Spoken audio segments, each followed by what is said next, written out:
So if you're anything like me, then sometimes you'll get started platinuming a game only to realize it's not something that you really enjoy and give up. Other times, a game turns out to be much more enjoyable than you thought it would be, and you end up having a great time platinuming it. In order to help myself figure out what kinds of games I should platinum in the future, I'm gonna go ahead and organize my 60 plus platinum trophies into a tier list. This way I can get a much clearer picture as a trophy hunter of what I do and don't enjoy. And if you're looking for platinum trophy recommendations or warnings, then this video is for you. Let's get into it. So I have all 61 of the platinum trophies that I've ever gotten in the entire existence of my account. We have our 5 categories here. We have perfect platinums. These are the 10 out of 10 platinum experiences. Games where getting the platinum trophy really elevated the experience of the game. The game would have been a worse experience if I hadn't gotten the platinum trophy. Great time are platinum trophies where the game is great, the platinum trophy list is great. It doesn't necessarily make the game better, but it doesn't necessarily ruin the game either. Okay mid is maybe a scenario where the game is good, but the platinum trophy kind of detracts from it. Then we have physically painful. These are trophies where maybe it's incredibly frustrating, maybe it's incredibly boring. These are generally games where I started trying to platinum them, got too far in to really justify being able to back out, and ultimately regretted that I ever started platinuming it. Handout, this is kind of an obvious category. It's basically going to be any game where the platinum trophy is insanely easy, you don't really have to do anything. So first one, Arkham City is a 10 out of 10 platinum. I think it's an absolutely fantastic experience. What I love about the Arkham series, why I think that they're such fantastic platinums, is that you can actually find all of the collectibles yourself. Getting the collectibles in these games is based around your ability and your skill set and your problem solving. You don't need to follow a guide. You can if you want. All of the side content in this game, the open world is so tastefully done. I think that this is a perfect platinum. We're gonna kick it off with a perfect platinum. Arkham Knight. This one is similar to Arkham City. It's not perfect though. The reason why it's not perfect is because the Arkham Knight Platinum is much bigger than the Arkham City Platinum.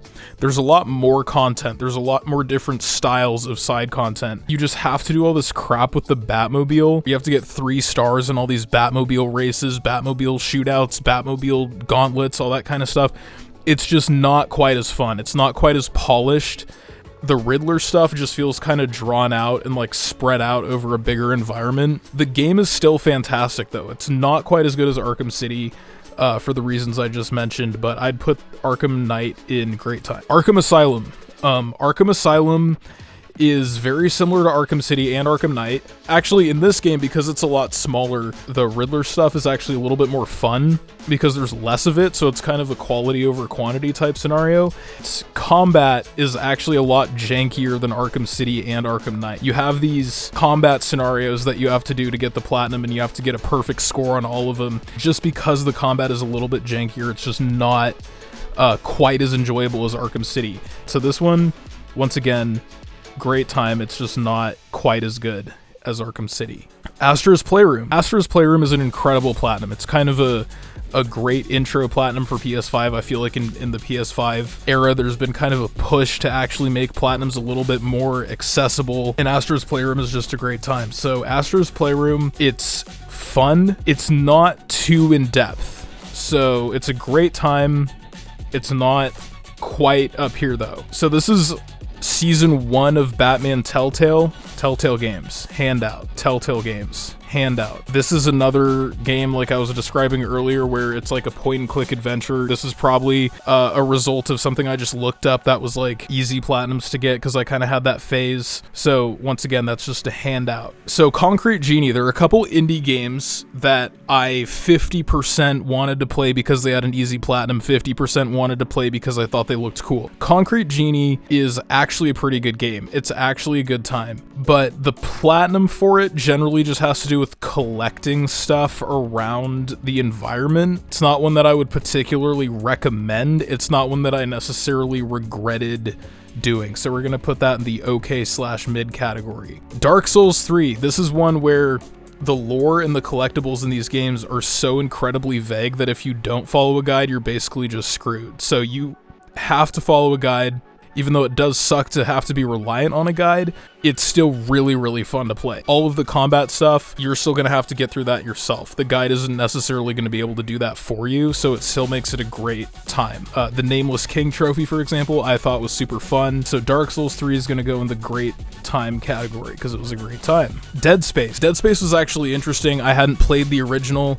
I did not really enjoy this game upon first playthrough. I didn't understand the weapon management inventory system. When I did the plasma cutter only trophy, everything clicked. I understood that you only want to have the guns in your inventory that you want ammo for. The invincibility run on this game is really fun. It's a really good time.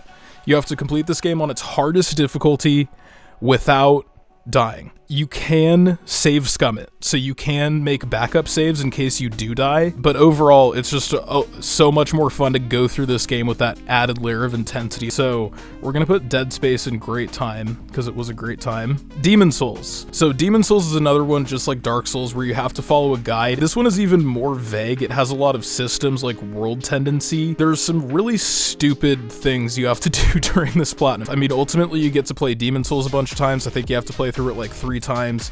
You have to go do all of this extra stuff. You get a really in-depth look at the game, but there are also just some really stupid, tedious things that you have to do because of its world tendency systems, and there's a reason why none of those systems came back in any of the other Souls games. So Demon Souls, even though it has a lot of stuff dragging it down compared to something like Dark Souls or Elden Ring, it still was a great time because the core gameplay is just so much fun. I would recommend this platinum to anyone who's into the series and maybe has platinumed one of those games before. I wouldn't say start out with that one. Dirt 5. So Dirt 5 is going to be our first physically painful game. This is one of those rare games where they actually nerfed a trophy because of how ridiculously tedious it was. I still did the nerfed version of this trophy, and it was still a total pain in the ass. This was a terrible platinum. It was the driving for however many miles trophy was the last trophy I had to get, so I was like, there's no way I'm backing out of this now, but I basically just paced around in my room, listening to podcasts while I was driving in a circle in this game. Absolutely terrible experience. Would not recommend that platinum trophy at all. And then on the upswing, Doom Eternal. This is a great example of a game where the base game is so much fun and the trophy list doesn't really manipulate the experience that much. The platinum is not that intensive. You're not going to have to do anything crazy. You're not going to have to replay the game 50 times. There are some collectibles, there are some combat challenges, but all in all, this is just a great time. Platinum because of how good the core game is. And this is actually a game too where some of the DLC trophy lists are substantially more challenging than the core platinum list. Okay, so this is Uncharted 1 Remastered. Uncharted 1, surprisingly great platinum. Maybe my favorite platinum in the series. The gameplay of this first game is so much more arcadey than any of the other games. Going through it on crushing is actually a lot of fun. It's way less cinematic. One of the other things about this game is it's really short. Its main campaign, if you know what you're doing, is like 7 hours long. There's only 60 or so treasures. In Uncharted 4, there's so many collectibles, and you have to replay the game a lot. There's so many cinematics, there's so many walking scenes, slow walking scenes, character dialogue scenes. Uncharted 1, you can just blast through it on all kinds of playthroughs. So Bluepoint added a bunch of time trial stuff, as well as a couple extra difficulty options, and you only have to do a couple time trial related things, and one of them is actually pretty hard, but this platinum is overall really fun. I think it's the most fun Uncharted platinum. I think Uncharted 1 platinum run is way more fun than just playing through Uncharted 1. However, because the base game is still a little bit rough around the edges, I'm just going to throw it in great time as opposed to perfect platinums.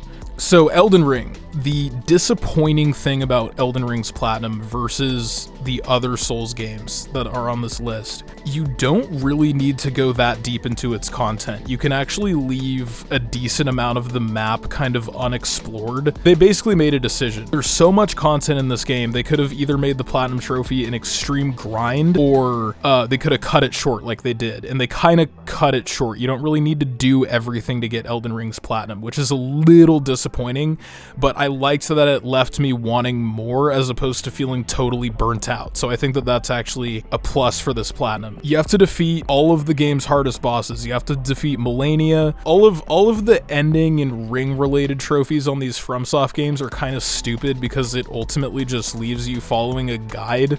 I'm gonna go ahead and put Elden Ring in great time. I don't think that platinuming it is 100% necessary to enjoy the game. In fact, if anything, I would even argue that somebody could potentially get more out of the game who just wants to go for completion as opposed to the platinum, because the platinum doesn't really require you to do all that much. So, great game, Elden Ring, great platinum, just maybe doesn't upgrade the experience quite as much. Jedi Fallen Order. This is actually one of those collectible type trophy games that I really hate, where there's some level of ambiguity as to what collectibles you're missing. So I ultimately had to go follow a bunch of trophy guides, going back through areas that I already went through, which is a little bit frustrating. For this particular game, I feel like the platinum trophy actually degrades the experience quite a bit because it focuses on stupid stuff like collectibles, which it doesn't do very well, as opposed to its amazing combat by doing something like a difficulty trophy or a speedrun trophy, or it has nothing fun like that. It's just collectible stuff. So we're putting that in okay mid. Game of Thrones, Telltale. Handout. Ghost of Tsushima. This is one of those games where you can kind of just put the difficulty on the easiest setting if you want to, and then it's mostly just checking stuff off the map. That's oversimplifying it though, because this game is actually really fun. Ghost of Tsushima is sort of like if Ubisoft came out with a Ubisoft game, but it was just really well done. All of the combat rocks, the visuals are amazing, but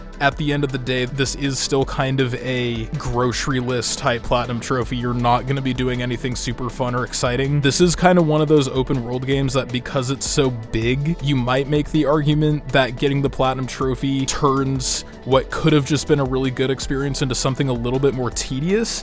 But if you're really enjoying this game's combat, then you're probably going to love getting this platinum trophy like I did. I'm going to go ahead and put Ghost of Tsushima in the great time category. The game is really solid and the platinum doesn't really damage that unless you're getting really tired of the side content. God of War is an amazing platinum. The post-game in God of War is absolutely incredible. Everything kind of gets cranked up to 11 after you roll the credits. This platinum, I would actually say, is a perfect platinum. I think it's an absolutely stellar time. God of War really took its time out to give trophy hunters some amazing content in the post game, and I really appreciated that, so it's a perfect platinum. Hitman 3. Hitman 3 is a game that I platinumed after 47 hours of playtime, if you can believe it or not, so I refuse to open that game up because I do not want to mess up that metric. Hitman 3 was an absolute blast. The thing about getting this platinum is you have to complete pretty much all of the challenges for each map. So every different way that you need to eliminate the targets, every different costume, weapon, whatever combination, whatever way that you need to get the level done, you have to do that for all the levels. So because that can be pretty convoluted, I did wind up following a guide for this one. Despite the fact that I was following a guide on how to kill people in kind of a sandboxy game, this game's platinum for some reason still winds up being so entertaining. If you play through the game start to finish, give it a go, see kind of how you do, and then go back and start trying to execute on these specific challenges, it's really fun. So even though the platinum in a certain sense can feel kind of contrived, I really enjoyed it. So that one's a great time. Would highly recommend that platinum. I absolutely love that game. Handout, Hitman Go. Hogwarts Legacy is our second physically painful game. Unfortunately, this game outside of Hogwarts has this huge open world that's just packed with so much meandering Ubisoft vapid AAA nothingness content. This game turns into a 2005 mediocre dungeon crawler. Way too many Merlin trials. This is just an example of a game where the platinum trophy just entails just doing the game's worst aspects over and over again. I hate it. 0 out of 10 platinum. Probably my least favorite, actually. Infamous First Light. So Infamous First Light was basically just taking everything from Second Son that was quality, removing all of the padding, and then it was kind of just an awesome platinum, so I'm gonna put that in great time. Infamous Second Son, actually my least favorite Infamous game. It's probably my least favorite Sucker Punch game, really, because I like Ghost of Tsushima, I like Sly. It was one of the first PS4 exclusive first-party games that came out. I was really looking forward to it, and I felt like it just wasn't all there for me. There was something about the gameplay in this game, something about the story, the characters, I can't quite put a finger on it, that was just not quite as fun as Infamous 2. I'm ultimately going to put this one in okay mid, because even though it's an easy platinum and it's not a terrible game, it's a pretty decent game, I feel like Infamous 2 and First Light are just so much more fun. So I would not recommend Second Son if you had the opportunity to play basically any other Sucker Punch game for its platinum. Lego Marvel, Lego Pirates of the Caribbean. So I was debating on ranking these together. Lego games are surprisingly variable in quality. People say that they're really similar, that they're all the same. I don't think so. I think Lego Marvel, for example, is an absolute blast. A lot of these new Lego games have open worlds, and some of them are just way better than others. Lego Marvel's open world was really cool. Sometimes the open world aspect of Lego games is not well done. So I'm putting Lego Marvel in great time because it was a great time. Lego Pirates of the Caribbean was not quite as fun. I don't know, I can't really quite put my finger on it. A lot of those earlier Lego games felt like classics, and this one just didn't really do it for me in the same capacity, so I'm gonna put that one in okay mid. Lego Star Wars The Force Awakens. So this is by far the worst Lego Star Wars game. Whenever there's a Lego game that's just based around one movie, I feel like it's really questionable, because they try to have this open world aspect to it, they try and have all these story missions too, and the whole thing winds up just feeling super dragged out. So I'm actually gonna have to put that one in okay mid. It's because it's a Lego game and it's super easy, there's nothing going on here that's gonna quite drop it down to this category, but it's still it's still one of the worst Lego games, and by virtue of being a Lego game, it's not too engaging. I actually kind of dislike platinuming Lego games at this point because I feel like it's just boring. Life is Strange. This is a weird platinum. It's almost like a Telltale platinum, except you have to go back and grab a couple collectibles in case you miss them. So I'm still gonna go ahead and throw this one in handout, even though you might have to do a little bit of post-game. Little Big Planet 3. Some people like this game. I thought it was a total letdown, to be completely honest. I did not enjoy this game compared to Little Big Planet 1 and 2. I'm gonna throw this one in okay mid because I just do not remember it being a good time. Uncharted The Lost Legacy. There's a bunch of really weird stuff that's not hard to do. It's just very specific, and you wouldn't know to do it unless you were looking at the trophy list. Like there's one where you have to defeat 5 enemies in a row by shooting them first with a long gun, then a pistol, then a melee or something. What I really appreciate about this game, you can get this thing called the Queen's Ruby, which makes a sound and vibrates the controller when you're near treasure. So if you get the Queen's Ruby, you can actually find all of the treasure in this game yourself without a guide pretty easily. It's also pretty short and sweet, so it's not irritating to have to play through the first couple of chapters a bunch of times like it is with Uncharted 4. This is a fun platinum trophy if you really enjoy Uncharted. I guess I'd throw this one in great time. So here is Spider-Man PS4, PS5. This is an interesting trophy list. I see it recommended to people a lot as like a beginner platinum. If you've never gotten a platinum before, start out with Spider-Man PS5 or PS4. I kind of disagree because I think that this game can actually be a little bit tedious. I think there's a lot of content. This game makes it really easy to track down all of its collectibles, so that's great, but it's just not that engaging once you get over to the collectible side of things. It's fun, it's an okay time. This is a great game to go for the platinum while you're like listening to a podcast. You don't really have to tune into anything going on in this platinum. The game is still really fantastic. I really enjoy this game. We're gonna go ahead and put it in great time, even though the collectibles can get a little bit grindy. OK Mayo, OK Mayo 2. Anyone who's familiar with trophy hunting will know that OK Mayo and OK Mayo 2 are a thing. Mr. Masaji's a thing. These are games you only buy and download if you're looking for the platinum, so handout, easy handout. Going back to what I was saying about Spider-Man, I would highly recommend Miles Morales as a first-time platinum trophy over Spider-Man PS4 any day of the week. Like I was saying with Infamous, this game basically just takes everything that's going on in the base game, removes all of the fluff, only keeps the good parts. So this game is a far superior platinum to Spider-Man PS4. Even though this game is a superior platinum to Spider-Man PS4, it's very similar. It's just kind of cut down and improved upon. So I'm gonna go ahead and put those all together. Call of Duty PS4, Call of Duty Modern Warfare PS4. So this is actually a really fun platinum. You have to beat this game on veteran, but the campaign is so short, so well done, so graphically impressive. It's really just kind of a blast. In my opinion, it's really the best platinum in the COD series. Call of Duty Modern Warfare 2 campaign. So this is a weird platinum. I don't really think it's awesome. So we're gonna put that in okay mid. Obviously, everyone who plays Call of Duty knows that you play Call of Duty for the multiplayer. So to have this big, long, robust trophy list that's all campaign, challenge, collectible stuff, it just kinda loses a little bit of the appeal of what I like about Call of Duty. God of War Ragnarok. This game rocks. They just gave Platinum Trophy hunters so much to do and such high quality post-game content that really respects your time and is very quality and not just grindy. So Ratchet & Clank Rift Apart. Ratchet & Clank Platinum Trophies are notoriously a good time. It's like a kid's game, but there's enough added challenge if you want to get the Platinum to make it a fun time. Rift Apart kind of ruined that. I don't really know how else to put it. You don't have to play the game twice. You don't have to get all the collectibles. You don't have to complete it on hard.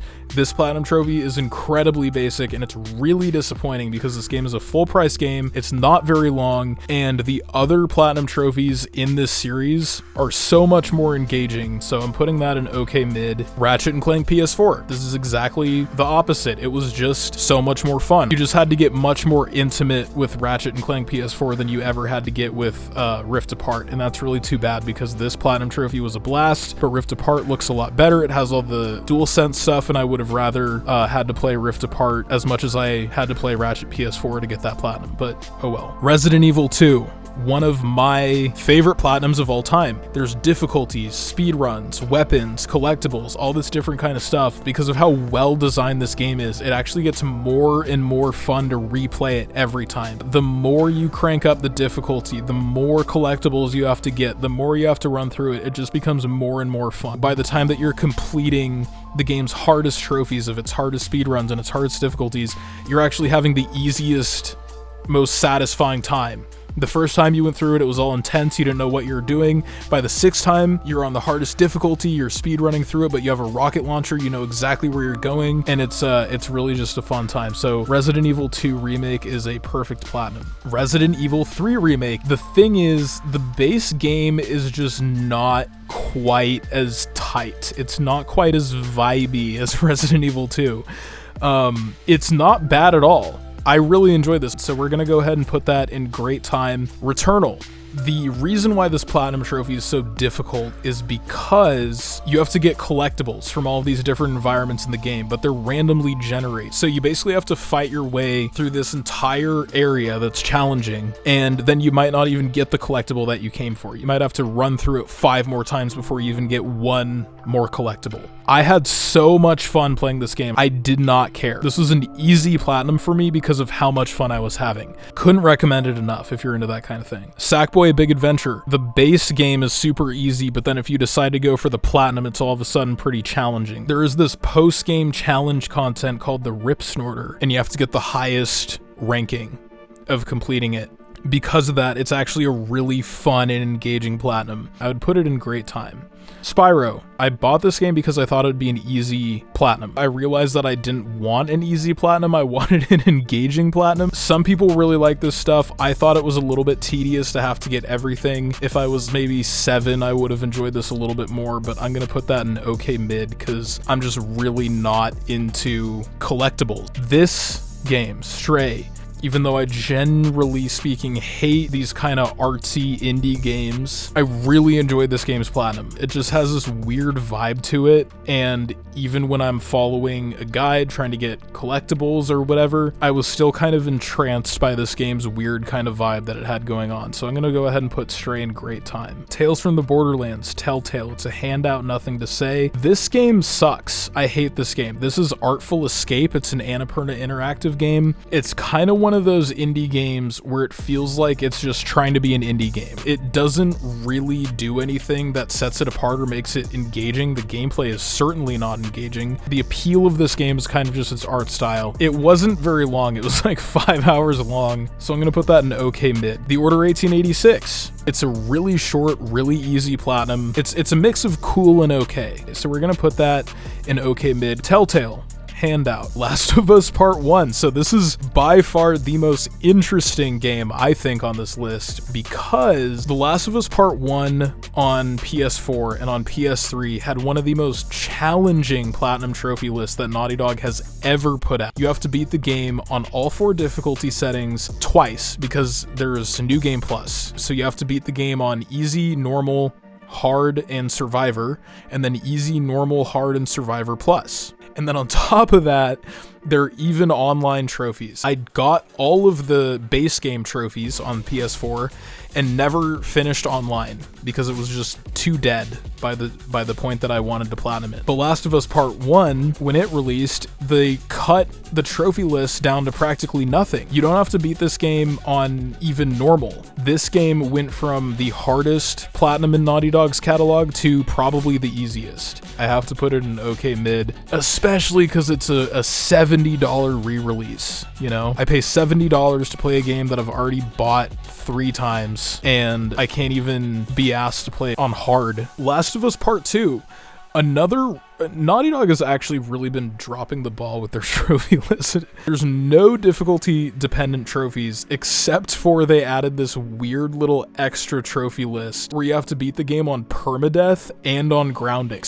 On grounded. If you want to get the platinum for Last of Us Part 2, you basically have to do nothing except for just play the game through twice with a collectible guide. If you want to get 100%, you have to beat the game on its hardest 2 available difficulty modes. And all I can really say about this platinum is that I wish that it just felt a little bit more balanced. I wish that there was, for example, like a survivor trophy for completing it on survivor. I don't think that this game is fun on grounded. I don't think any of the Uncharted games are fun on brutal. I think that there's kind of a point where the difficulty setting just becomes a little bit too ridiculous to really be fun. So after I got the platinum, I kind of gave up on trying to beat this on grounded because I just wasn't really enjoying it. I was making it through, but at such a slow pace, I just wasn't having fun. So this trophy list was a pretty big disappointment to me. Uncharted 2. These 4 games, aside from the speedrun stuff, all have very, very similar platinum trophies. So I'm probably going to rank them together. Overall, these games are just really fun to platinum, as you can tell by the fact that I've platinumed each of them twice. All 4 of these Uncharted games are a great time. We're going to put them in great time. So Uncharted 4 then, when you're going through this game's trophy list, you're going to have to kind of just open up a combat scenario and just go through like 5 or 8 just weird bronze combat trophies, which I don't really get why they keep doing that. I don't think that they're that fun to do. You have to replay the game a lot, and the start of the game is just so slow. And it's really cool the first couple of times to kind of see the pacing and see what they did with Nate and Elena. After like the 5th time, you're just really over it and you want to get into it and get the trophy and get out. So Uncharted 4's platinum is fun. It's definitely not my favorite in the series. It has some oddities, but it's definitely better than the Last of Us Part 1 and Part 2 platinums because there's actually some combat challenges in there.